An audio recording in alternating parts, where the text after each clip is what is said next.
Good morning everyone. आज हम लोग बात करेंगे सीएस के ऊपर, दैट मीन्स कंप्यूटर साइंस के ऊपर, जो अप्रैल मंथ में कंडक्ट होने वाला है। और इस पर बात करना, प्लानिंग करना, पढ़ाई करना बहुत पहले से ज़रूरी हो गया है, क्योंकि जिस तरह के एग्ज़ाम्स हमारे मैथ्स, फिजिक्स, केमिस्ट्री में गए हैं उसको देख करके अब तक हम लोगों ने सबक ले लिया होगा कि हमें पढ़ाई अभी से स्टार्ट कर देना है, लास्ट मोमेंट पे बिल्कुल हम लोग शिफ्ट नहीं हो सकते हैं। तो आपने देख लिया था कि मैथ्स, फिजिक्स, केमिस्ट्री में पैटर्न बदल के आ रहा है, डायरेक्टली क्वेश्चन नहीं आ रहा है। पास्ट ईयर्स के अगर आप सीएस के क्वेश्चन देखते हो, पीवाईक्यू करते हो, तो बेसिकली उसमें इजी टू मॉडरेट लेवल तक ही गया है बस। बट इस बार हम लोग ये नहीं बोल सकते हैं, जो पास्ट 5 और 6 ईयर्स में हमारे पास जो एग्ज़ाम कंडक्ट हुए हैं एज पर पैटर्न इस बार भी रहने वाला है, क्योंकि इस बार कुछ भी हो सकता है और अकॉर्डिंग टू दैट हमें प्रिपेयर्ड होके जाना पड़ेगा।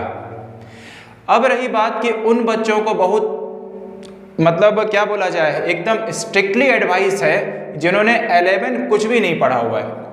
अगर आपने 11 कुछ भी नहीं पढ़ा हुआ है और अगर आप चाह रहे हो कि मुझे 50-60 नंबर तक आ जाए, तो ये पॉसिबिलिटी बिल्कुल नहीं है, क्योंकि अभी मैं जो सिनारियो बताने वाला हूँ उसमें 11th का बहुत बड़ा रोल है।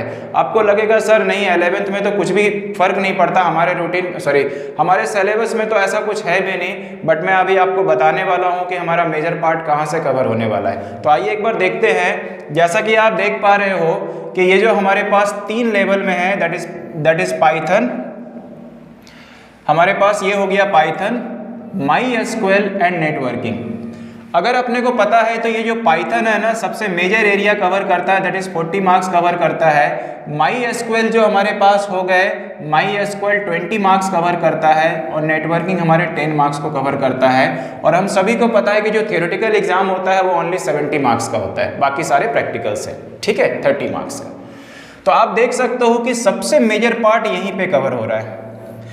अब रही बात कि मैंने इसके लिए पूरा का पूरा स्ट्रेटेजी स्टूडेंट्स के लिए बना कर रखा कि आप किस तरह से पढ़ के जाओ, ठीक है। फिर मैं बात करूंगा कि किसको कितना नंबर लाने के लिए क्या क्या चीज़ को कवर करना जरूरी रहेगा।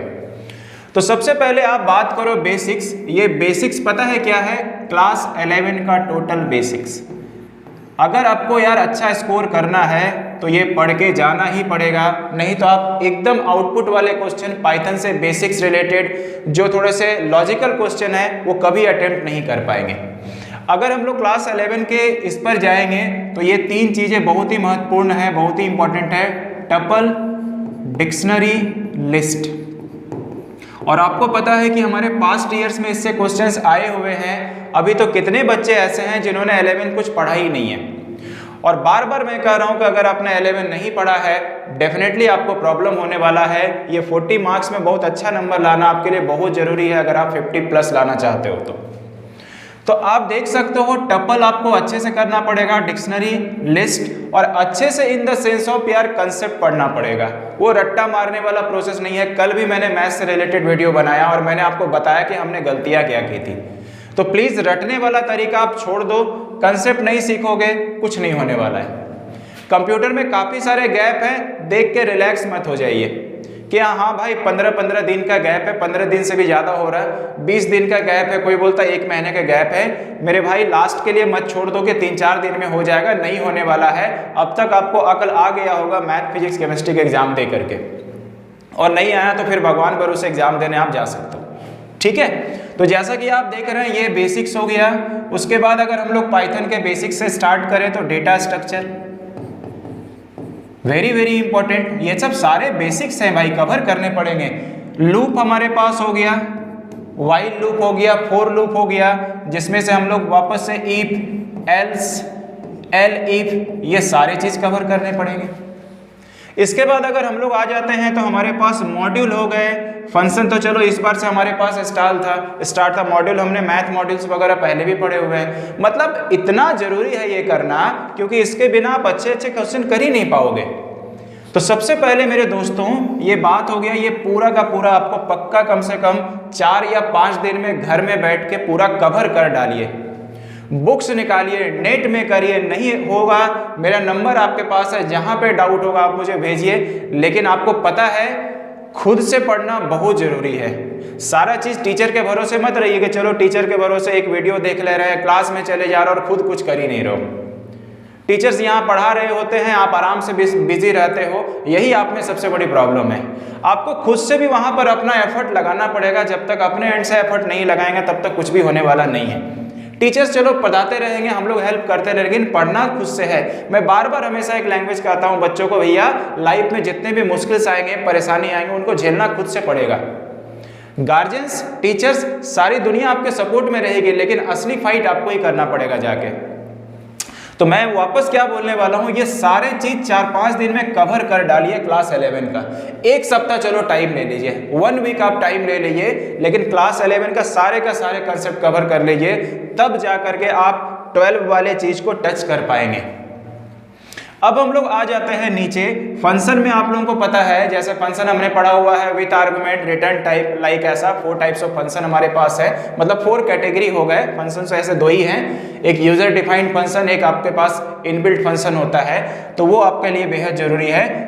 अब हमारा मेन सिनारियो शुरू होता है फाइल हैंडलिंग से, जहां पर आपको CSV file, text file, binary file, तीनों के तीनों मैंने पढ़ाए हुए हैं, जो आपके अच्छे से प्रिपेयर्ड होके आपको जाने पड़ेंगे।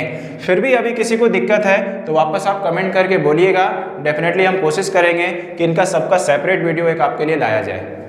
डेटा स्ट्रक्चर जो कि मोस्ट इंपॉर्टेंट है, आपको स्टैक से क्वेश्चन रहना ही रहना है, वेदर आपको हो सकता है एग्जांपल दे दे, अदरवाइज हो सकता है आपको स्टैक का प्रोग्राम लिखने दे दे, पुश पॉप, ये सब जो हमारे पास है, डिस्प्ले हमारे पास नंबर्स जो है सारे के सारे दे सकते हैं। एक्सेप्शन हैंडलिंग जो कि आपने पढ़ा हुआ है, very very important again, that is try and catch block. ठीक है, ट्राई एंड कैच ब्लॉक हमारे पास पढ़ने हैं, टपल्स, लिस्ट, डिक्शनरी, ये सब तो मैंने बताए। अगेन मोस्ट इंपॉर्टेंट यार, Python plus MySQL database connectivity, जहां पर MySQL का बहुत बड़ा रोल है। और बच्चा अगर मेरा क्लास किया हुआ है तो MySQL में आप 20 में 20 नंबर ला सकते हो। ये इतना अच्छा चीज है, इतना प्यारा सा चीज है, ये नंबर देने के लिए एग्जाम में आता है। कितने सारे कमांड है, हार्डली आपका 25 to 30 कमांड से याद कर लीजिए, 20 आउट ऑफ 20 आ जाएगा यहाँ पे। बट अगेन रट्टा मारना है, लेकिन विथ कंसेप्ट करना है। बार बार मैं आपको बता रहा हूं, लास्ट मोमेंट में चीज को मत ले जाइए, रटिए, कमांड इसमें रटना है, select star from something, insert into something, yes रटना है, लेकिन अगेन अगर ट्विस्ट हो जाए उस हालात में भी अपने को बदलना है कि हाँ ट्विस्ट हो जाएगा तो सर हम लोग कर लेंगे। अब यहाँ पर MySQL डेटाबेस कनेक्टिविटी में add, delete, modify, update, search, ये 5 के 5 आपको करने होने चाहिए। अब सबका सिंटेक्स याद होना चाहिए। MySQL के साथ किस तरह से डेटाबेस कनेक्टिविटी होता है, क्योंकि प्रैक्टिकली देखो आपको ना पाथ सेट करने एग्जाम में आता है, ना आपको कहीं से आता है कि किस तरह से लिंक करो, आपको सिंटेक्स लिखने आता है, तो सिंटेक्स लिखने आपको आना चाहिए। इसके बाद दोस्तों अगर हम लोग चलेंगे 20 मार्क्स MySQL में, तो जैसा कि मैंने बताया है, अगर मेरे स्टूडेंट्स होंगे, मैंने सारा चीज़ कराया हुआ है, जहां मैं पढ़ाता हूँ वहां पे मैंने मॉडल सेट दिया हुआ है, बेसिकली आपने हाफ ईयरली एग्जाम दिया हुआ है, आपने प्री बोर्ड दिया हुआ है, जितने क्वेश्चंस MySQL के हैं सारे के सारे प्रैक्टिस कर लीजिए, कुछ भी जरूरत नहीं है। नेटवर्किंग आपको 10 मार्क्स के लिए अच्छे से पढ़ के जाना पड़ेगा, जहाँ पे modem, router, RJ45 cables, that is fibre optical cable, ये सारे कुछ SMPS, UPS, ये सारे कुछ फुल फॉर्म्स प्लस इनके डिटेल, मॉडेम, रिपीटर, ये सब सारे आपको पढ़ के जाने पड़ेंगे, जहाँ से आपको 10 नंबर्स है। तो ये थ्योरेटिकल है, यहाँ से आप रट सकते हो। ये जो चीज है, ये तीनों में ये आपको रटने वाला चीज है, मतलब याद करने वाला चीज है, ये आप याद करके चले जाओ, कोई फर्क नहीं पड़ता है, क्योंकि यहाँ पर कोई लॉजिकल वाली चीज रहे नहीं। हाँ, कुछ सर्वर वगैरह से क्वेश्चन जो केस स्टडी आ रहे हैं वो आपको समझना पड़ेगा, अदरवाइज आप इसमें याद करके जा सकते हो। अब रही बात कुछ बच्चे जो बेहद ही डल हैं, क्योंकि एज ए टीचर तो नहीं बोलेंगे, मैं हमेशा टीचर तो बन गया हूं, लेकिन सोचता ही नहीं हूं भाई कि मैं एक टीचर हूं। मुझे लगता है कि अगर मैं बहुत खराब हूं तो मुझे कैसे प्रिपरेशन करना है, थोड़ा ठीक ठाक हूं तो कैसे करना है, और बहुत अच्छा हूं तो कैसे करना है। मैंने खुद को टीचर कभी सोचा ही नहीं, क्योंकि जिस दिन मैंने सोचा कि मैं एक टीचर हूं, उस दिन मुझे लगेगा कि सामने वाला बंदा को हम कन्विंस ही नहीं करा पाएंगे, क्योंकि जब भी हम सामने वाले बच्चे को पढ़ाते हैं मेरा मेथड अकॉर्डिंग टू उनके मेंटालिटी के साथ बदल जाता है, इसलिए मेरे किसी ईयर के नोट्स से मिलते ही नहीं है। बहुत सारे बच्चे बोलते हैं सर पास्ट ईयर का नोट्स दे दो ना, मैं बोलता यार लेके बेकार है, क्योंकि आपके ऊपर वो मेथड सूट नहीं करेगा। इसलिए बेसिकली मेरा ये बोलना अभी है, अभी हम नेक्स्ट पेज में आ जाते हैं कि बेसिकली किस तरह से आप स्ट्रेटेजी बनाओ। जो बच्चे 30 से लेकर के 35 नंबर तक गेन करना चाहते हैं, लास्ट के एटलीस्ट 5 to 6 ईयर के PYQ करके जाइए प्लस क्लास 11। यहाँ आप देख रहे हो 30 to 35, मुझे तो लगता है कि ये 30 में ही हम रहने दें, क्योंकि अब तो डरना जरूरी है भाई कि जो क्वेश्चंस आया है ना मैथ फिजिक्स केमिस्ट्री में, टीचर्स को भी डरना जरूरी है एज कंपेयर स्टूडेंट को तो और डरना जरूरी है भैया कि डेप्थ में पढ़ के जाओ।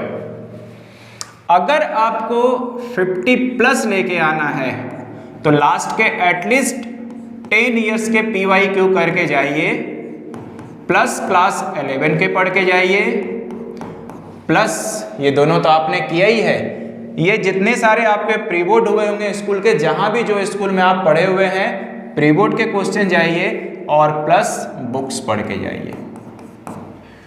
अगर आपके पास बुक है सुमित्रा अरोड़ा का तो वो बुक्स पढ़ के जाइए अगर आपको बहुत अच्छा परफॉर्म करना है।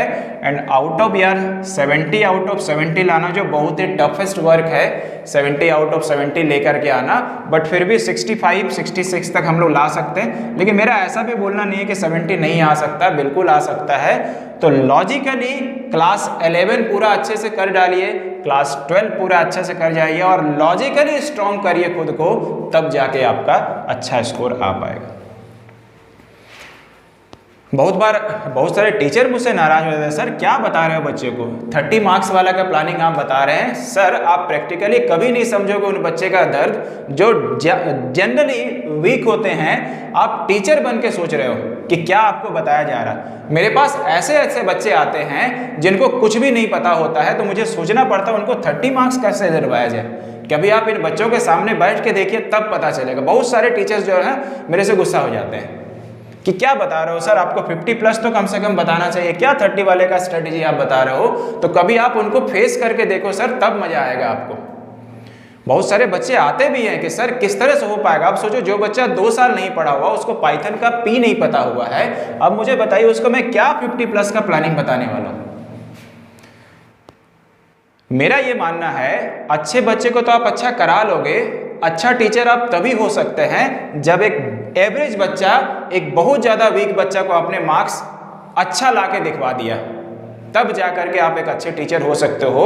और इसलिए मेरा ऐसा मानना है कि हम टीचर तो बन गए हैं, लेकिन मेरा मेंटालिटी अभी भी स्टूडेंट जैसा ही है, चलता ही है स्टूडेंट जैसा। कि कभी भी हम स्कूल में पढ़ा रहे होते हैं, अपने ट्यूशन में पढ़ा रहे होते हैं, सामने वाले बच्चे को देखते हैं कि यार मेंटालिटी इसका क्या है, क्या चीज वो हो रहा है, और ऊपर वाले ने मुझे इतना कम से कम दिया है एक्सपीरियंस, जो थोड़ा बहुत मुझे हो चुका है पढ़ा के। सामने वाला का मेंटालिटी जैसे वो बोलता है ना, मैं समझ जाता हूँ कि इसको क्या प्रॉब्लम हो रहा है, और इमीडिएट मैं वहीं पर स्विच हो जाता हूँ कि वहीं से उसको समझ में आएगा।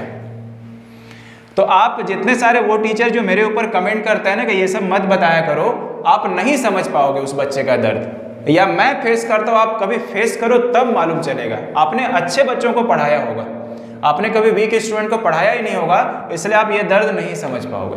खैर चलिए, वो तो अलग सी बात है। जितने सारे मेरे बच्चे हैं, चाहे ऑनलाइन में जुड़े हुए हैं चाहे ऑफलाइन में जुड़े हुए हैं, ये आपके लिए मेरे दोस्तों प्लानिंग है। लग जाइए पढ़ाई में, ठीक है। पास्ट भूल जाइए, जो हो गया उसको वापस नहीं लाया जा सकता, लेकिन जो होने वाला उसको हम लोग बदल जरूर सकते हैं। हमें 3 सब्जेक्ट ने सिखाया, मैथ फिजिक्स केमिस्ट्री ने सिखाया कि जमाना अपडेट हो गया है, कंप्यूटर में भी डेफिनेटली कुछ ना कुछ अनप्रेडिक्टेबल आने वाला है। तो क्यों ना हम लोग अपने से प्रेडिक्ट करके अनप्रेडिक्टेबल जो आने वाला उसको पहले से ही करके जाए। मुझे पता है अनप्रेडिक्टेबल मतलब प्रेडिक्ट नहीं कर सकते, लेकिन आसपास तो जा सकते हैं, क्या पता अकॉर्डिंग टू दैट कुछ हम लोग सीख जाए। तो यही हमारा वीडियो था, स्पेशली बनाना था। फिर से मेरा यही बोलना है, किसी भी क्लास में चाहे 11 पढ़ रहे हो, 12 पढ़ रहे हो, 9 पढ़ रहे हो, 12 पढ़ रहे हो, हम हमेशा बच्चों को ये समझाते हैं, गार्जियन भी आते हैं, 60% मेरे दोस्त स्टूडेंट का पोर्शन होता है और 40% टीचर का पोर्शन होता है। Portion in the sense of समझाने का काम 40% टीचर्स का, और मेरे भाई 60% जो है ना आपका काम है। अगर आपने ये काम नहीं किया तो नहीं हो पाएगा।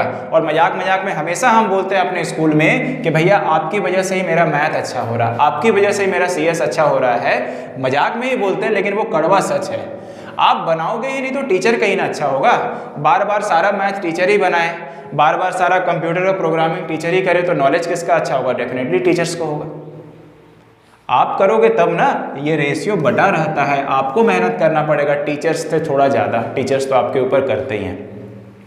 तो चलिए इसी उम्मीद के साथ कि आप पढ़ाई करना स्टार्ट कर देंगे, प्लीज़ छोड़ मत दीजिए, पढ़ाई स्टार्ट करिए। अभी 10 तारीख ही हुआ है, अभी आपके पास काफ़ी टाइम है। जो बायोलॉजी वाले बच्चे हैं आप पढ़ाई करो और एक एक घंटा जो है ना क्लास 11 का रिवाइज करते जाइए, आपके पास बायो के लिए भी काफ़ी टाइम है। बाकी पूरा दिन भर बायो पढ़ो, एक एक घंटा कंप्यूटर का भी करते जाइए। फिर जैसे ही आपका 19th को बायो हो जाए फिर तो आपके पास एनफ टाइम है, फिर आप पढ़ाई में लग जाइए। और कुछ भी डाउट हो, जो बाई चांस बच्चे मेरे से बाहर से जुड़े, तो आपके लिए मैं अपना मोबाइल नंबर देने वाला, आपको कुछ भी CS में प्रॉब्लम हो आप मेरे से डिस्कस कर सकते हैं। 9031722090, ये मेरा व्हाट्सएप नंबर है। व्हाट्सएप में आप मुझे अपना क्वेरी दे दीजिए, फोटो खींच के भेज दीजिए, मैं कोशिश करूंगा जितना जल्द से जल्द हो सके आपको अपना सॉल्यूशन मिल जाए। अगर आपको मेरे से बात करना है डेफिनेटली आप कॉल कर सकते हो, संडे कभी भी कर सकते हैं, नो प्रॉब्लम। मंडे से लेकर के सैटरडे तक जब भी आपको करना है आफ्टर 6 आफ्टर 7 आप कॉल करो, डेफिनेटली कॉल रिसीव होगा और जो भी आपका प्रॉब्लम है कोशिश करेंगे वो आपका सॉर्ट आउट हो जाए, जो भी मुझे अपना एक्सपीरियंस या मेरा नॉलेज है। ठीक है, तो चलिए दोस्तों ये वीडियो इसी के लिए था।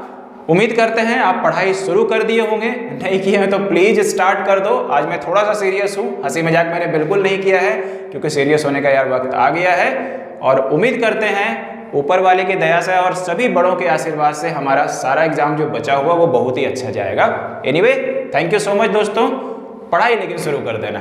Thank you.